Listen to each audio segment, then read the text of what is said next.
नमस्कार दोस्तों। एक शेर है कि ना खुदा ही मिला ना विशाल सनम, ना इधर के रहे ना उधर के हम।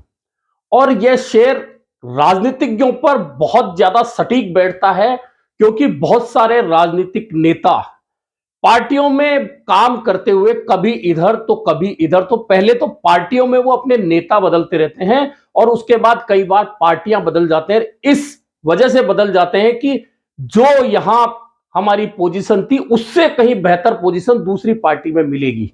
लेकिन यह जो मैंने शेर बोला है वह उन पर बहुत सटीक बैठता है जब वहां उनके हाथ कुछ नहीं आता। अब जयपुर के कांग्रेस के कई नेताओं के साथ ऐसा ही वाकया हो रहा है कि वे भाजपा की सत्ता आती देखकर कुछ विधानसभा चुनाव से पहले, कुछ विधानसभा चुनाव के बाद, लोकसभा चुनाव से पहले और कुछ लोकसभा चुनाव के बाद में कांग्रेस छोड़कर भाजपा की गोद में जा बैठे।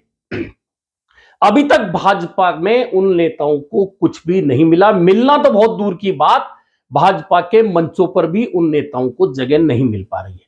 बहुत सारे ऐसे नेता है, लेकिन अभी जो बात है वर्तमान में वह इशू है जयपुर नगर निगम हेरिटेज का।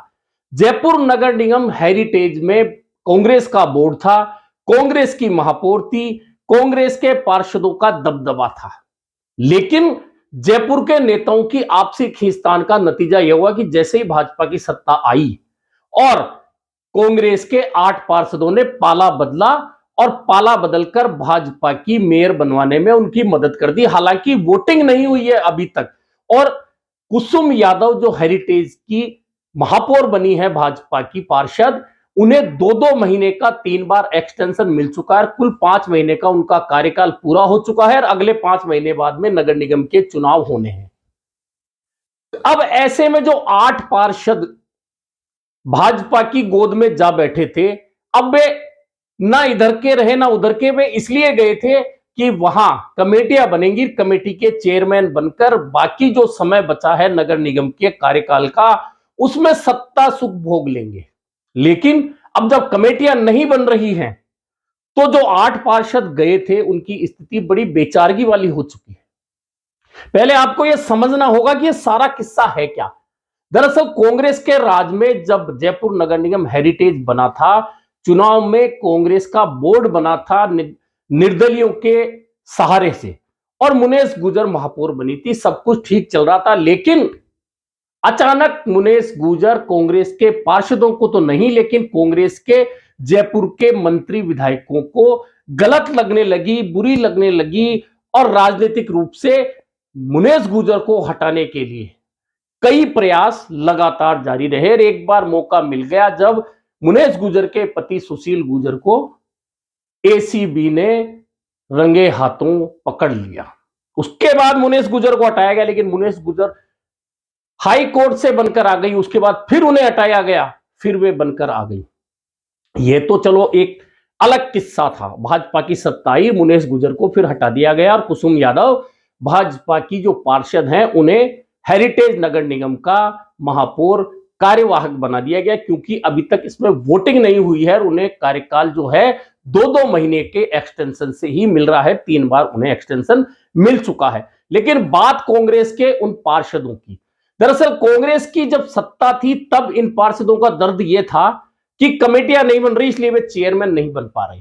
कमेटियां बनती तो बहुत सारे पार्षदों को चेयरमैन बनने का मौका मिलता, लेकिन ऐसा नहीं हो पाया।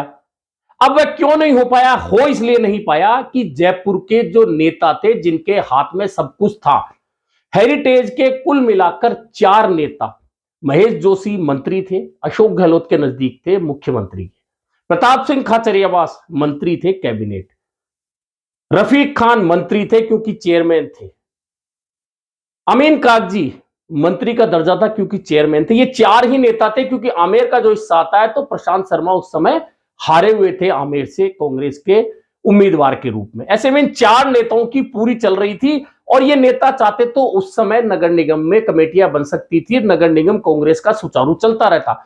लेकिन कमेटियां नहीं बनी क्योंकि इन नेताओं की आपसी टकराव जो आड़े आ रहा था, और आड़े इसलिए आ रहा था कि अधिकांश नेता यह सोचते हैं कि अगर उनके एरिया से 3 या 4 चेयरमैन बन गए और अगर उन्होंने अच्छा काम किया और वे बड़े नेता बन गए, लोगों में लोकप्रिय हो गए, तो कहीं उन्हें ही चुनौती नहीं मिल जाए, विधानसभा के टिकट मांगने लग जाए, वे विधायक का टिकट मांगने लग जाए। ऐसे में धीरे धीरे करके 3.5 साल का कार्यकाल यूं ही गुजार दिया इन 4 नेताओं ने जयपुर में। और कमेटियां बनाना तो बहुत दूर की बात, पूरे राजस्थान में मनोनीत पार्षद बने, कांग्रेस के राज में बने, लेकिन जयपुर के दोनों नगर निगमों में मनोनीत पार्षद कांग्रेस की सरकार में नहीं बने। वहां भी झगड़ा यही था कि ये नेता जयपुर के नहीं चाहते थे कि कुछ और लोगों को मौका मिले। अगर ऐसा होता तो दोनों नगर निगमों में मिलाकर कुल 15 मनोनीत पार्षद कांग्रेस के कार्यकर्ताओं को मौका मिलता, लेकिन वह नहीं मिल पाया। अब 2 दिन पहले जयपुर में नगर निगम के एकीकरण की संभावनाओं को देखते हुए जयपुर में धरनातार, उस धरने में कांग्रेस के नेता भाषण दे रहे थे कि कार्यकर्ताओं की हत्या कर रही है भाजपा सरकार की, भाजपा के कार्यकर्ता भी 250 लड़ते, कांग्रेस के भी 250 लड़ते, लेकिन उनका हक मारा जा रहा। लेकिन ये कांग्रेस नेता जब सत्ता में था तब इनको नहीं लगा कि 15 जो मनोनीत पार्षद कांग्रेस के बनते, उनकी हत्या किसने की। खैर, ये समय समय की बात है, नेताओं के बयान भाषण हमेशा बदलते रहते हैं। अब बात उन 8 पार्षदों की जो गए भाजपा की गोद में बैठने। अब वे कहते हैं कि हम भाजपा में नहीं गए, हमने तो भाजपा की महापौर बनवाने में मदद की है। तो आप दूसरी पार्टी की महापौर बनाने में मदद कर रहे हैं, तो क्या आप कांग्रेस के कार्यकर्ता हैं? क्या आपको कांग्रेस का टैग है? दरअसल ये राजनीति में कहने की बात अलग होती है। अब ये 8 के 8 जो पार्षद गए थे, इसलिए गए थे कि चेयरमैन बन जाएंगे। अब 5 महीने गुजर चुके हैं, अगले 5 महीने बाद चुनाव होने हैं नगर निगम के जो संभावित हैं। अब ये चेयरमैन नहीं बन रहे, तो अंदर से बेबसी नजर आ रही है कि घर भी छोड़ा और ठिए पे भी कुछ नहीं मिल रहा। अब बोले तो बोले कहां, कहे तो कहे कहां, क्योंकि भाजपा का नेतृत्व तब तक तो इन्हें पूछ रहा था जब तक ये कांग्रेस में थे और भाजपा के साथ पींगे बढ़ाकर वहां शामिल होने की जुगत में थे। आपने देखा होगा कि पूर्व भाजपा अध्यक्ष के साथ में फोटोएं खिंचाई जा रही थी इन 8 पार्षदों की ओर से। अब ये चले तो गए, लेकिन अब उन्हें वहां कुछ नहीं मिल रहा और मिल इसलिए नहीं। और जो ये गए हैं, सबसे पहले ये भी समझना होगा कि जो पार्षद गए हैं वे किसके समर्थक थे। प्रताप सिंह खाचरियावास के जो कांग्रेस सरकार में मंत्री थे, रफीक खान के जो कांग्रेस सरकार में मंत्री थे, और अमीन खान के जो कांग्रेस सरकार में मंत्री थे। और इन तीनों के हाथ में ही पूरा हेरिटेज नगर निगम का सिस्टम था। ये चाहते तो उस समय शांति धारीवाल जो मंत्री यूडीएस थे कहकर कमेटियां बनवा सकते थे, लेकिन जिस तरह मुनेश गुजर को हटवाने के लिए आधी रात तक प्रताप सिंह खाचरियावास, अमीन खान, रफीक खान धारीवाल के घर जा सकते हैं, लेकिन कमेटियां बनाने के लिए या कांग्रेस के कार्यकर्ताओं को मनोनीत पार्षद बनाने के लिए इन्होंने एक कदम भी आगे नहीं बढ़ाया। वो जो गुस्सा पनप रहा था, उस गुस्सा जो वास्तव में जिनका था पार्षदों का, वे आज भी कांग्रेस के साथ है। लेकिन जो लोग सत्ता के साथ थे और प्रताप सिंह खाचरियावास के साथ जो 24 घंटे नजर आते थे साई की तरह, वे पार्षद भाजपा की महापौर बनाने के लिए तुरंत भाजपा के साथ चले गए। अब उन्हें वहां कुछ नहीं मिल रहा, तो अब बेबस होकर कहें तो कहें किससे, लेकिन अंदर मन महसूस तो रहे। कुल मिलाकर जयपुर की कांग्रेस सिर्फ नगर निगम की बात नहीं है। जितने भी नेताओं को चुनाव लड़ने का मौका मिला, कोई जीतकर मंत्री बन गया, कोई विधायक बन गया, लेकिन जयपुर की कांग्रेस की हालात आज भी वही के वही हैं। अध्यक्ष बदल गया, चेहरा बदल गया, लेकिन कांग्रेस के शहर में हालात क्या बदले, यह आप किसी भी कांग्रेस के कार्यकर्ता से पूछ सकते हैं।